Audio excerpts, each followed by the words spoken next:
You are listening to Salty Believer Unscripted, a conversation on Christian ministry and the Christian life. This is Salty Believer Unscripted. I'm Bryan Catherman. And I'm Josiah Walker. And I'm leading the podcast today. Oh boy. Hey, here's the deal. Big news, breaking news. This is an SBC related podcast. So if you have some background with the SBC, this is big news. If you don't, this might still prove interesting. I hope it's helpful, but here's the news. I'll read it from Baptist Press. Jeff Iorg to be nominated to lead SBC Executive Committee. Wow. And since this has been vacated for some time, and there was all sorts of issues with the previous individual. When did Ronnie Floyd step down? Was that 21? 2021, and then we had an interim that was possibly going to be the to be the executive committee leader there, right? Yeah. And then he had the plagiarism issues, and this has just been riddled with terrible stuff. Oh, yeah. But Josiah, you just graduated. You just graduated at Gateway Seminary of the Southern Baptist Convention, formerly Golden Gate Baptist Theological Seminary. Dr. Iorg is currently the president. And in the process of moving out of that, he announced his retirement. Yep. So he was the president where you graduated. You've met him. Couple times. Yeah. You've read his books. Yep. Can this guy turn the ship around? Let me rephrase it. I don't know if it's about turning the ship around. Can this guy pull the sinking ship up out of the water, bilge pump out all the water, patch all the holes, and keep the SBC ship from sinking to the bottom of the ocean? Don't forget throwing the pirates overboard. And getting all the pirates off emancipating the pirates who just blew the ship up, who are sinking the ship, and getting them off while at the same time instilling confidence. I mean, I don't know quite how far down the ship is gone. I don't know if we're past, this. Can he turn the ship around? Can he right the wrong? Right. What do you think? Man, I don't know. I will say this much. If Dr. Iorg can't do it, nobody can. You know what I mean? I'll say amen to that. It's hard because I don't think on the outside we actually know how bad it is. I think it's 100 times worse than we even know. I'm nervous that he's going to get in there, get a bunch of paperwork, figure out all the lawsuit problems, see how much money everybody's suing for everybody, see how we're paying for all these lawyers, which I think is coming from past unused CP dollars or something. That's probably going to come out in the news because they keep saying our current CP isn't going to this, but where is this money coming from to pay for all the lawsuits? And then good question. Where's this happening and that happening? And then he can't control the entities. And if he says, now that I've taken a closer look, I'm pulling out and not going to do this like others have, the SBC's done. Oh, yeah. No. It's over. If he, doesn't take this position or bails out or if they won't nominate him. Or if they don't nominate him. Like, if you can't get behind Dr. Iorg, you can't get behind anyone. Right. So I have the article here. Let's look at that. Okay, so the list of people who are endorsing him and just encouraging that we do this is lengthy. Tony Dockery, Daniel Akins has something to say here. Al Mohler. There's a long list of people. And then you were a student at Gateway. You knew him. You've read his books. What's his best book that you've read? Well, Is God Calling Me was helpful. But also, let's talk about that book he wrote when he was moving to seminary, Leading Major Change in Your Ministry. So, actually, let's talk about that. Because I was working on my doctorate of ministry. Yeah. He came in and spoke in a leadership class I was in right at the time when the announcements were coming out that they were moving the seminary. In fact, he said, I'm going to share this with you. You guys can't say anything because in like 2 or 3 days we're going to make this announcement, but we want to show you the difficulties in the process. Yeah. He moved a fully functioning seminary, selling the property for millions and millions of dollars that was under tons of protests because it's in San Francisco and they couldn't use the property, they couldn't update the property. Moved and worked through all of the professors and all the staff and which ones are going to move and which ones are going to stay. Right. Had to work through a convention to change the name, to approve the stuff. Had to work through trustees. That, I don't know of anybody. Imagine for a second you go to one of the biggest, go to a big church in America, a pastor there. And so, while keeping the church operational, you need to move from Texas to Oklahoma, and you need to move all your staff, and you need to move your people, and you need to keep the enrollment up. Yeah. That's, and not that churches have enrollment, but that's what he did. Right. And it knocked it out of the park. Yeah. And it's grown since then. It's actually in a better position now. Absolutely. The whole reason I was even able to attend was because of the money and the effort they put into digital and technology. That's right. So you could do it as an online campus. So that's what that book is about. Right. And I think But this is way bigger than that. Well, and what was key to him being able to move that seminary, and what would be key to him being able to move or write the SBC, is who he is. Like in this article from Baptist Press, one guy comments that Iorg's calm demeanor, communication skills, executive administrative ability, and thorough knowledge of the SBC life will be a godsend to the SBC. That's exactly right. Before Ronnie Floyd came on, it was 2018. I was talking to various people that I know, some in NAM, some in the executive committee at high levels, and saying, man, you know who we need? Right. If he would be willing to leave the seminary and go, right. is Jeff Iorg. And they had a whole thing where you could submit names. I submitted, I'm submitting names, and people were giving me pushback. He's not... he doesn't have the kind of national voice to get the people from the Bible, because he's just out there in California, and he's just doing that little seminary thing. And he's not big and brash, and he's not, at least that's what we thought. Sure. He's not that big, popular, heavy hitter, bulldog, pit bull, whatever. But what we need is calm, stable, wise wisdom. I mean, he's kind of the opposite of Al Mohler, right? He's just very calm, very selective in his speech, and I don't know. Even opposite in some theology issues. Sure. Yeah. Which I'm opposite in those theology issues with Dr. Iorg, but I have the utmost... I'm looking... Yeah. Dr. Iorg's picture's hanging on my wall here at my graduation, right? And I have the utmost respect for the guy. Absolutely. He's got a big, goofy grin. Yep. He's the nicest guy in the world, but he's just like, oakley-dokley neighbor, but out of that humility comes wisdom that people want to work with. And I don't know that this was on his agenda or his radar when he announced his retirement. I think he was looking forward to going and being a grandfather. But we say all the time, God's got the whole thing rigged. So maybe in God's sovereignty, he's opening the door for this. Because I'm telling you, if Dr. Iorg can't do it, there is no hope. That's it. Let's talk through this, though. So he's he would be, if they nominate him, he would be responsible for the executive committee of the Southern Baptist Convention, which that's the messengers speak into all that. But here's the deal. The messengers don't have very much authority over any of the other entities. All they can do is affirm the trustees. So there's a whole process about getting trustees. And here in Utah and Idaho and half the western states, you don't even get trustees at the schools and NAM and whatever. Right. So we have no voice that way. Right. But he won't have any authority over the North American Mission Board, the ERLC, which is the Ethics and Religious Liberties Committee, the International Mission Board, Guidestone, Lifeway. He just has the EC part of it. So are all these problems rooted in just the EC? I don't think so. Are problems rooted in the EC? Absolutely. Okay, so we have, I don't think so with the other stuff. Right. So he fixes the EC. Does that have enough, if he really gets that grounded, can keep people coming, will that have the kind of impact, or do you think it'll have the kind of impact that influence the massive problems in NAM, some of our seminaries that have problems, some of the weird ideologies with all sorts of stuff, the lawsuits galore? Do you think he can, I don't know. I think it would help, because here's the problem. With no clear leader, no clear vision at the top, it's hard for any of the other entities or anybody to know what they're doing, where their vision is. I'm seeing a lack of leadership and vision at the state and local levels. Yeah. Because there's no... Because no one knows what we're doing. No one's steering the ship. There's no purpose. So I think to have him there kind of guiding us and leading us and saying, hey, this is what we stand for, this is where we're headed, and fix some of those issues, I think there'll be a trickle-down effect into these other entities and areas. I don't know the inner workings of the SBC the way you do. You've served on more committees than I do.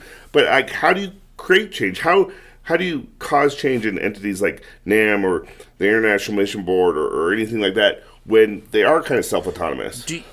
So there's a lot of ways. Do you think that he might actually be detrimental in creating the right change in this way?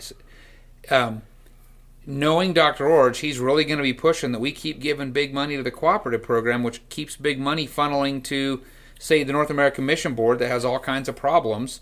And until churches say, I can use that money in better kingdom alignment elsewhere, rather than giving to this or the other thing, which, frankly, that's what we've started doing. Right. We didn't see vision. We didn't see direction for the last 5 years in our local entities and national entities. And so we go, what can we partner with that aligns, that's exciting, that has purpose and vision, is doing kingdom work again? Right. So if all these churches got excited about that and found those avenues, we'd be doing a lot of kingdom work. But what happens if he comes in, gets us excited to give to the CP, which is a great thing, But then it all goes to those entities, and then we don't change course. Could that be more detrimental than good? I love being in the seat where I get asked the questions. What do you think? I think it's going to take time. I think he could get people excited, and maybe a small percentage will get excited. But it's that old saying of the proof is in the pudding. Like, we're going to have to see some time pass and see how things go. See how the convention goes this summer. So, okay. I have had conversations with 2 or 3 pastors in our local area. Sure. Connected with the same denominational stuff. And the conversation has basically gone, we're kind of waiting and seeing what happens in June. And depending on how it goes in June. And then for us, we have a state convention like in October. So there's a wait and see. And so for those individuals, it's like, depending on what happens this year, we might be done altogether. We might say adios and look for other avenues. That was a couple guys. I feel that way. I get it. I know why they feel that way. I felt that way last year. Like, man, this is tough. And one of those guys said he knows of like 6 people, 6 pastors, 6 churches in our local, 2-state deal, thinking about that with the SBC. And this is a very small sample, of course, but there's got to be a ton of churches out there saying, this is after last year, this year, what's going to happen with the law amendment to the, what do they call it, the constitutional amendment thing, women in ministry thing? Is there going to be a big witch hunt with everybody fighting over this thing and that thing? And what happens with all the lawsuits? And there's a federal government lawsuit. And if a lot of people are in the wait and see mode, which you just said, the proof's going to be in the pudding. Yeah. And they're in the wait and see mode for like this year. Do you think they're going to give Iorg 1 more year, 2 more years, 5 more years, no years? What do you think's going to happen? I think so. What do you feel like? What do you feel like he needs to see if the pudding has the proof in it? I think just time in that position. I think that everything that's in the darkness eventually finds its way to light. So the time is coming when we're going to see that there are razor blades in the apples, and that's going to be revealed. And so if he just stays the course, I think having him in that position, people that are doing things they shouldn't be doing, that are being dishonest, which we've already seen a bunch of that. But then what do we do when all those people turn around and then sue? I mean, I just had a conversation with a guy who was like, you've got people who are upset about how things went. I think it's Johnny Hunt was in the news. I think he's got a lawsuit. There's a bunch of them. They're all suing for huge amounts of money. So what happens if more comes out, like you're talking about, and then all those people turn around and sue? How does this thing go forward? It could be the end. We could be beyond the point of return. Do you think Jeff should come in, Dr. Iorg? Do you think he should come in and just shut the thing down? That'd be a tough assignment, but I mean, because I don't know what I don't know. He might get in there and have to do that. How many SBC churches are there? Like 50,000? Yeah. Something like that. So if all these 50,000 are just waiting and seeing and doing hardly anything, and they're all frustrated, and all their CP money is going to who knows what. I've been told money today isn't going to the lawsuits, but something. And then we have all the sex abuse stuff happening. So if that's what's going on, are these churches really pressing into kingdom work right now? Are we pressing into kingdom work as much while we're waiting? Distraction. So how does he turn that around? I mean, if the whole thing just sinks and everybody jumps off the ship and then gets on a new ship and then finally gets excited about doing ministry again, that could be a really big thing, right? That could be the Paul and Barnabas separation type deal, whatever. Yeah. But can Dr. Iorg, his job is probably going to be to prevent that from happening. Right. But is that the best thing that could happen? I don't know. I've been in positions like that where sometimes you have to just close the place down and start over, and start new. That might be the case. What happens with all the lawsuits if that happens? I mean, there's probably everything has to maintain or whatever. There's probably a lot of people who don't want to see any of that happen because they're in the money machines and they're in those circles, so they're not going to want to fight against those things. I understand that, but at the same time, what's best? I think that the thing I like the most about Dr. Iorg being the guy they're looking at is I went to Gateway. I had a class that he was an instructor in. He's been at our church. I've had meals with him. I've met him. He came to the pastors. He was the pastors conference speaker when I was Jared was the president that year. Yeah. Okay. But we've sat and had meals with him. Sure. I think you went to one of those with us. Yeah. I just remembered. Anyways. Apparently he was a baseball chaplain for a baseball team, but you asked him who his favorite team was. Yeah, go figure.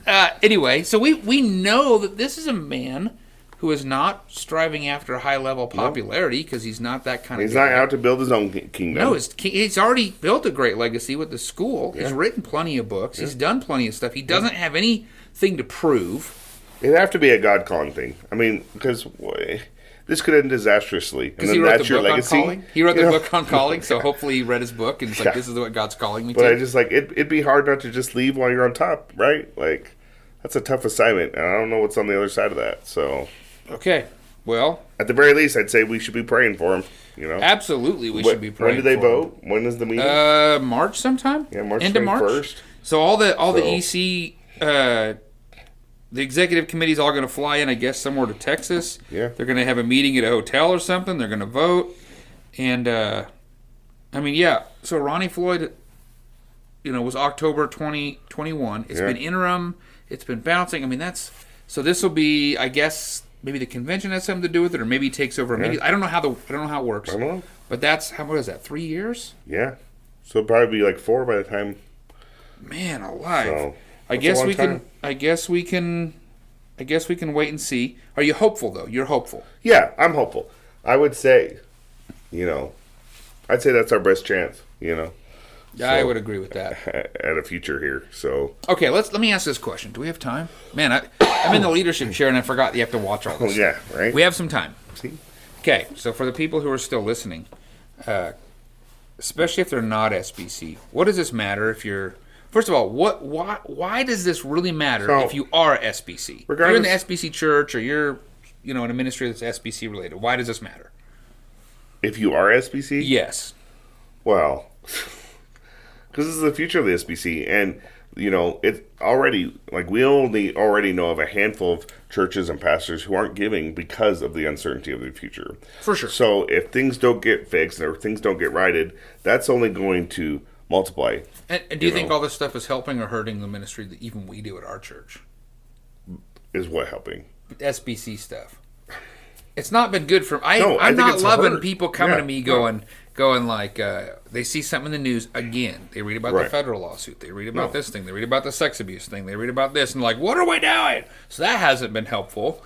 But if you're SBC, you're saying, if we can turn this around so there is a future, and we can get some of this stuff out, we can get back to ministry. Is that kind of what you're saying? Get back focused, because right now it feels like a weight to be SBC. It feels like a weight on my shoulders, or a burden, or it's not helpful. Yeah. It feels like a deterrent from the gospel. It feels like it deters people from coming to our churches. And what we have to remember is the Southern Baptist Convention is the largest cooperation of evangelical churches here in America. So, as we look at politics and the future of our country, it's important that. So why is this important if you're not SBC? If you're a pastor or if you're a church member, I mean, let's think about Jiffy Lube Joe at an SBC church. I think we covered the basis. Wow, our mission or co-op. But if you're Jiffy Lube Sarah at a non-SBC church, what do you care? Why should this even matter? Should this irrelevant? I think because it just shines a light. What happens here is going to reflect on other churches, other denominations across the country. If we're not handling sex abuse claims rightly, then it's going to cause the federal government to look at other denominations and other associations. So that's a big one. Yeah. That's important. Okay, that's good. I can get behind that. I'm thinking of it in terms of just the kingdom work as a whole. Well, yeah. When I watch, the Methodists infighting and having their problems, or this problem in that denomination, I don't sit back and go, I'm glad I'm not part of that. Right. I'm sad. Right. Well, this is a huge situation, and I'm sad for it, too. And it hurts our gospel witness, and it hurts our gospel work, right? The whole reason that the Southern Baptist Convention came together in the first place was to send missionaries. We can't send missionaries if we're using all our money to fight frivolous lawsuits. Yeah. So yeah. When you're suing for more than you're actually worth, you have a problem. Yeah. So, exactly. Okay. Time to move forward. Okay, so prediction time. Just kind of final prediction time. Do you think that he's going to make it all the way? Dr. Iorg? Yeah. You think it's really going to? You think it's going to happen? We've had enough of like, hey, maybe it's going to happen. Oh, there's a thing. Maybe this is going to happen. Nope, change their mind. We've had a lot of problems. We've had a lot of people change their mind, which makes me wonder what they find out that causes them to change their mind. It does come across that way from the outside. But if he says yes, on March 21st, when they vote, I think they'll vote him in. Could you imagine anybody? I mean, I can't imagine anybody in the executive committee going, let's just not vote this guy and keep looking. No. I have to think. We're going to put this behind us. If he says I want to do it, I would agree. If he says I'm in, then I think it's going to happen. I think it's going to happen. Do you think, prediction time. So my prediction before this, to my question, like, do you think we would have seen a much larger exodus of the SBC churches? They would have been leaving, and we would have saw the CP giving go down. Do you think this might hold that off a little more? I think it would hold it off. Okay. Because I think if he doesn't get voted in or he says no, that's the end. Well, yeah. Like if you're SBC and he doesn't become the so that's your CEO? Prediction if it doesn't happen. Even if he says no, this came up, that came up? If he says no, then it could be just for personal reasons. But I guarantee you there's stuff there that he finds out that the wait doesn't want to touch. If he says no, the wait and see people are like, well, there's one more. Well, here we go. If he can't do it, who else could do it? That's a good call. Name somebody that we could all get behind that could right the ship. That's a really good call. That's a toughie. So. All right. Well, this was a special edition Salty Believer Unscripted. I believe we're getting back to some big things. We're going to go through a study in the book of Revelation. That'll be fun. And I bet everybody will hate my guts by the time we're done with that because, I've decided I'm finally going to start taking some stance when I talk about it. Anyway, I think this will be good. I think it'll be fun to watch and see what happens. I just want to encourage you. I'll be praying for Jeff Iorg and for the kingdom work to come out really in the way that it needs to through the SBC. Absolutely. All right. Well, we love that you're journeying along with us. We hope you will continue in the journey and join us in the next series. Until next time. Thanks for listening. Salty Believer Unscripted is a production of SaltyBeliever.com. Visit the website to find more resources like the podcast you've just listened to.